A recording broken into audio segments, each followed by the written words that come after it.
J'ai eu le déjà-vu sur un vol, par exemple. J'ai eu la sensation que tout était exactement comme la dernière fois, mais en même temps, j'étais sûr que c'était la première fois que j'ai vécu ce moment-là. C'est très intense comme sensation.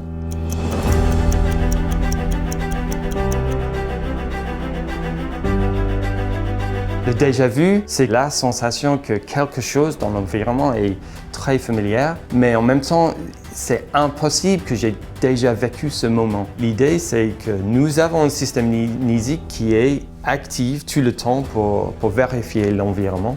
Et c'est une petite perturbation dans cette vérification de l'environnement qui est derrière la sensation de familiarité. Il y a un conflit dans le déjà-vu. Il y a cette sensation de familiarité, mais en même temps, il y a la connaissance que la familiarité est fausse.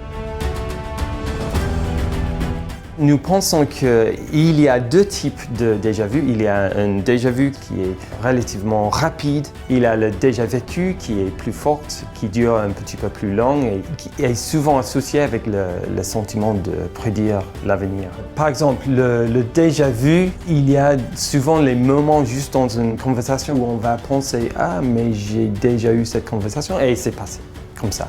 Mais dans le déjà vécu, nous sommes dans la conversation et on va penser « oui, la dernière fois, il a dit ça et après, il a dit ça » et en fait, ça dure un petit moment.